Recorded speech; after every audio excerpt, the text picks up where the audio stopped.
everybody, welcome back to Novel Thoughts. Today is Sunday and it's time to talk about some random things, hopefully book related, we shall see.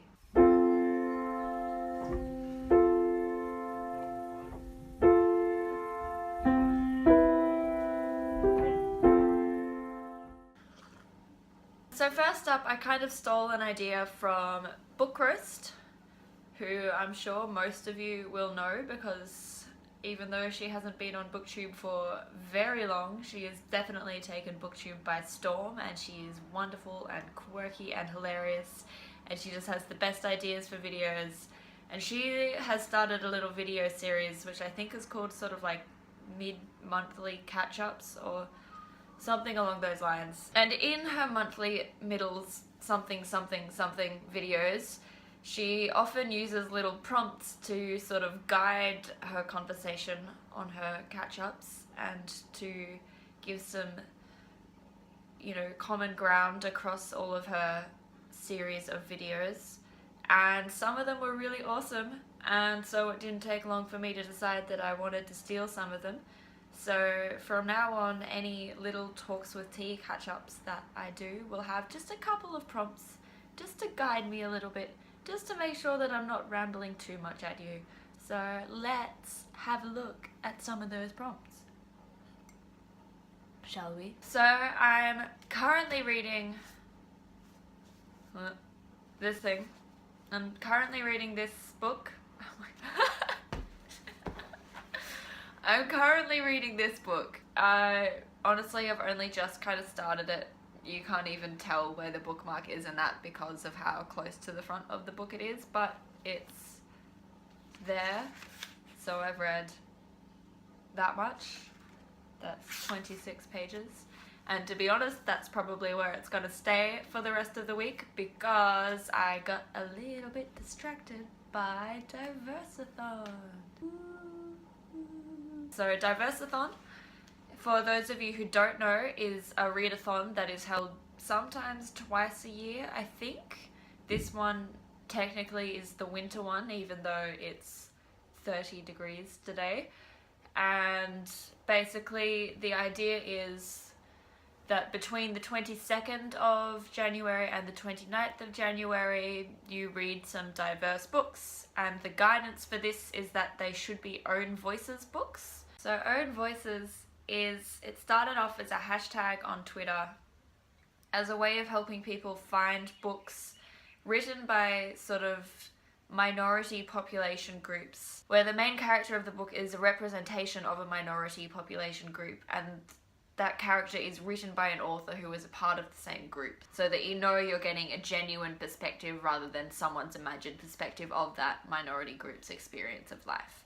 So the idea for DiverseAthon, this is a very long roundabout way of getting there, is that you find books that are guaranteed own voices books and you read them for this week from the 22nd to the 29th of January. And now I'm going to show you what I might be reading this week. I had this idea that what I wanted to do was choose some different genres and styles of books that were slightly shorter so that I'd have more of a chance of covering more ground this week, just because I want to be making the most of this week of exploration to find both new styles of narrative and new perspectives on the world. So the first one that I got was this, The Good Immigrant. This is a collection of short stories. It gives perspectives on Black, Asian and minority ethnic immigrants in the UK and talking about what it means to be the wrong kind of immigrant, or the struggles that you can face if you're the wrong kind of immigrant in this day and age. So I'm very excited to at least read a few of those, even if I don't get through all of them. That should be a really, really interesting read.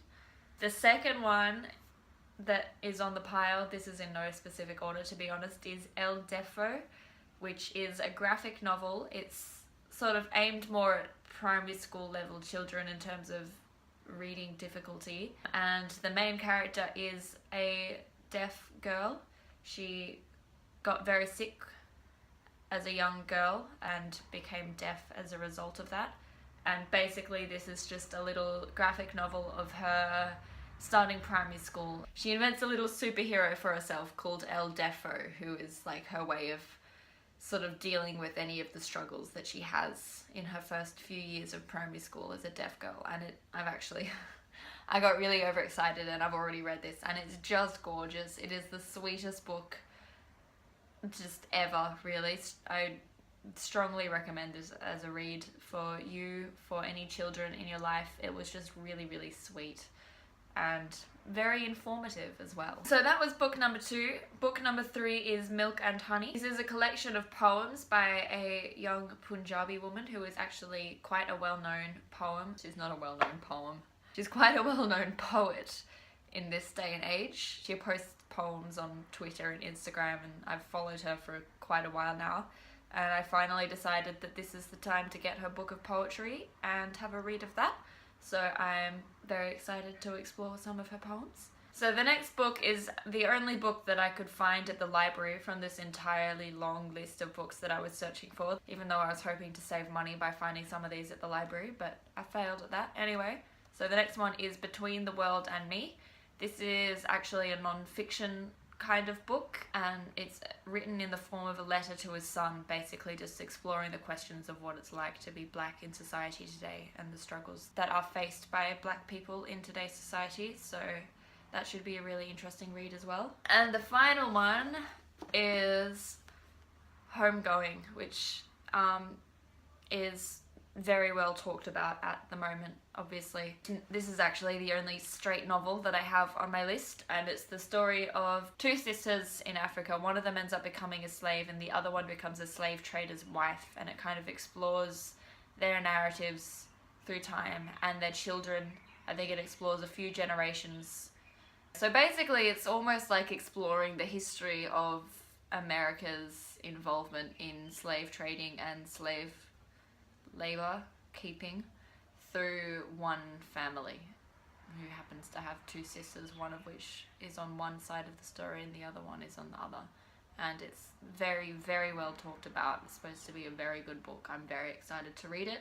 And the good thing about this one is that I think it was on my TBR list for February, so if I don't finish it this week, because I do have a lot of books to read, then I'll be able to keep going with that one and move it into February anyway. So that's cool. And that's all of them. So I know that this video ended up basically being so far a DiverseAthon talk, but these are all of my books that I will be trying to read as many of as I can this week. If anyone else is doing DiverseAthon, please do let me know. I'm always excited to meet more people to talk about what they're reading and support each other through this week. Make sure that we're reading as much as we can and exploring as much as we can. The rabbit is trying to eat the books. Quick, get them out of the way. So next, I thought it would be kind of cool to tell you what the latest thing that I've added to my Goodreads to read list is. So the latest book that I've added to my Goodreads to read list is Girl Interrupted. This book was another one that was recommended as an Own Voices book to read for DiverseAthon that I couldn't find. So obviously I've added it to my to read list but couldn't find it for this coming week. But it sounds very, very interesting.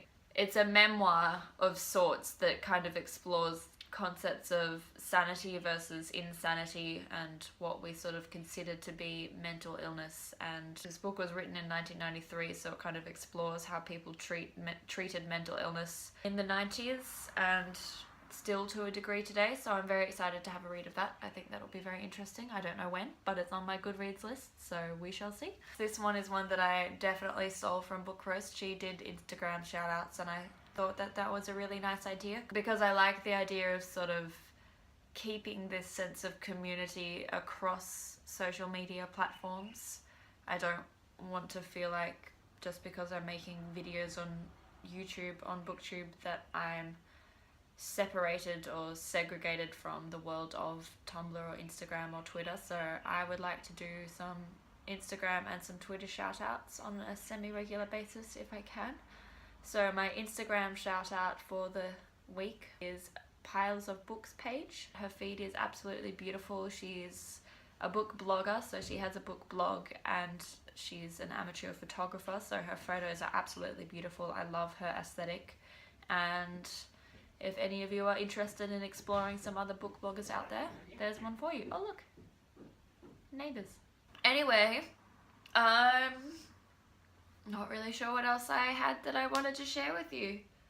In terms of non-book related stuff, in case any of you are interested, I am actually also in 2 singing groups. If you watched my 5 quotes tag video last week, you would have discovered that I am also kind of a singer.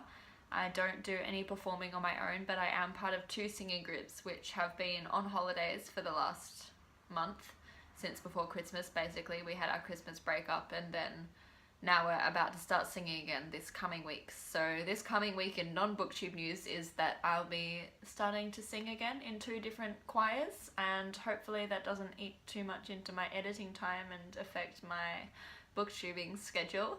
But if in any way my booktubing schedule is affected, that will be why. In terms of this week in booktube, I will be posting the second half of my library organisation video series this Thursday. I didn't mean for that to become a series, but it kind of ended up being too much to fit into one video, so I'll be talking about the different apps that I tested and the sort of pros and cons of each of those apps for you, and that includes a couple of websites as well. So if you're interested in having a look at that, that will be out on Thursday, and I'll probably be keeping you updated on some DiverseAthon reading progress and thoughts and things as I go as well. So keep an eye out for those videos if you're interested, and in the meanwhile, stay classic.